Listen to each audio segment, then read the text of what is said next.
the remake of the cult classic of the N64, but now on Xbox. This is Conker Live and Reloaded, and now Conker is even prettier than before.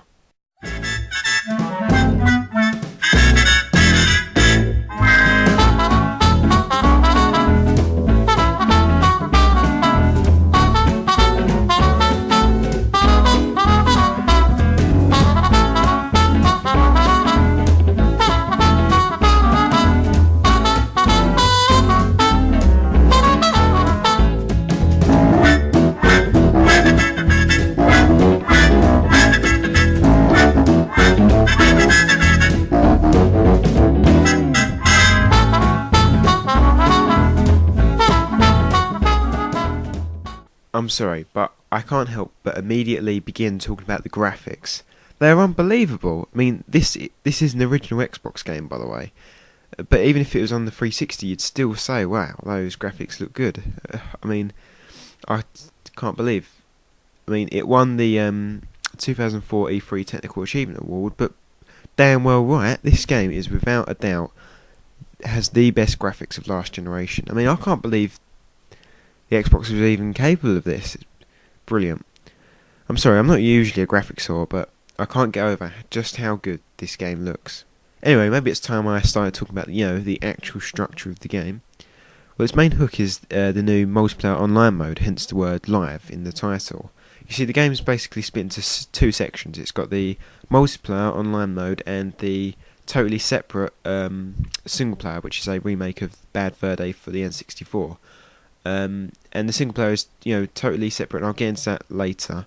But now focused on the online mode, which is completely new, created for the game.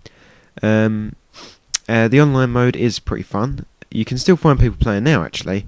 The best way to describe it is a kind of Star Wars Battlefront type of affair. But instead of the Rebel Alliance against the Empire, you have teddies fighting squirrels. All the classes feel very different and can access different vehicles. However, it suffers from the fact you always get one cheap bastard that uses a rocket launcher, leading to countless one-shot kill moments, which is quite frustrating. I mean, you could say it's not balanced enough, maybe, but I don't know. Well, in addition to the new multiplayer, which, by the way, replaces the original multiplayer modes in the original N64 game, you have a reloaded version of Bad Fur Day. I use the word reloaded lightly, as nothing too drastic has been added or changed. Now, if you've never played Bad Fur Day, let me say this. Every possible factor that makes a game, i.e. story, gameplay, sound, presentation, all of these things, are worked to near perfection. So let's start with the story. It's an incredibly unique setting, whereby Conker the Squirrel gets absolutely shit-faced one night and wakes up in a strange place with one nasty hangover. His quest? To get home, although it doesn't quite work out to be that simple. To begin with, your goal is to collect money, and this offers a more non-linear section of the game, as you can tackle any boss or task in any order you choose, akin to Rare's own Banjo series.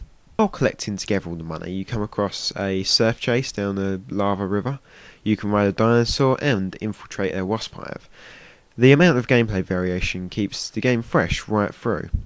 But this is of course without mentioning the most infamous boss Rare has ever created, a battle against a giant opera-singing poo. Conker offers more hilarious situations and provides more pure entertainment than any other game I can think of. Some circumstances you find yourself in have never been conceived of before in any game. Like eventually, as you make your way through, you come across movie parodies such as Saving Private Ryan, The Matrix, Dracula, The Untouchables, and more. Some movie parodies subtle and obvious. The game has just got so much going for it, and it's one of the funniest titles I have ever played. It's just full of so many memorable moments and epic moments, and moments that feature a sunflower with breasts. So, now you know that Conker Live and Reloaded is a solid game, but how does it stand up as a remake? Well, like I said before, nothing has really been added that wasn't seen in Bad Fur Day. However, there are some changes, and I will point them out. Firstly, Conker's frying pan has been switched to a baseball bat, which is a little bit strange.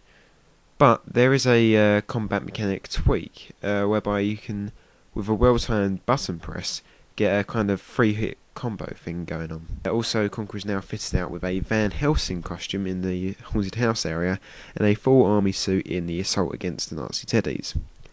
But the most disappointing change is the game's censorship. Originally, Live and Reloaded was called Live and Uncut and would not feature any censored words, but instead we have been given the direct opposite. The Xbox game is even more heavily censored than the N64 version. Now, how ironic is that? While I'm not too bothered by censoring, it does kind of ruin the Great Mighty Pooh song. I would recommend this game to any gamer, even though it's only the N64 version, because playing through Conker, even for the 7th time, still is a major blast. The game simply has everything. I really can't wait to see what comes next from Chris Seaver and his team. Chris Seaver was the game's lead designer, and he even voice acted Conker and many other characters in the game. So to sum, it's a great remake, the online mode is fairly enjoyable, and the graphics are amazing. Just a note to end on here, Conker Live and Reloaded did not sell well at all. In fact, it sold even worse than Conker's Bad Fur Day.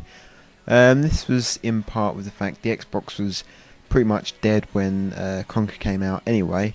Really, they should have made Conker Live and Reloaded a 360 launch title. It would have been a lot better, what with the 360's better use of Xbox Live, and the fact they would have been able to bump up the graphics even that much more.